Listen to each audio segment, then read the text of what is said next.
C'è un luogo magico in Veneto dove le leggi di natura fanno un po' quello che gli pare. È la dolina Campoluzzo del Monte Lozze nell'altopiano dei Sette Comuni, una terra alta dove la magia è di casa e dove l'inverno si trasforma spesso in un vero e proprio regno di ghiaccio, come nelle favole. Se non ci credete, basta dare un'occhiata alle medie raccolte dall'ARPAV negli ultimi tempi, con temperature minime che sono scese fino a oltre 40 gradi sotto zero.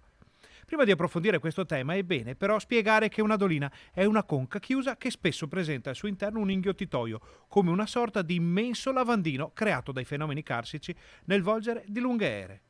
Quando una dolina è accompagnata da una linea dell'orizzonte molto bassa, senza vette o montagne a farle ombra, la perdita di calore verso lo spazio è maggiore e l'aria si raffredda molto più rapidamente.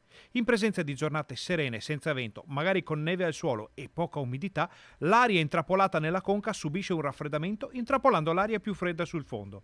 Da qui a far registrare temperature incredibilmente basse, il passo è molto breve. L'inverno a Campoluzzo, ad esempio, è stato decisamente più rigido della già gelida consuetudine. Dall'inizio della stagione la temperatura minima giornaliera è scesa finora 10 volte sotto i meno 30 gradi, soprattutto nel mese di gennaio, che è risultato più freddo del normale in tutta la montagna veneta.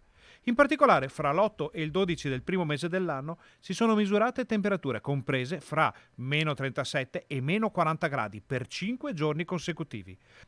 La temperatura minima di questo inverno è stata registrata il 27 dicembre con 42,6 gradi sotto lo zero, non distanti dal record di meno 44 del 26 febbraio 2018.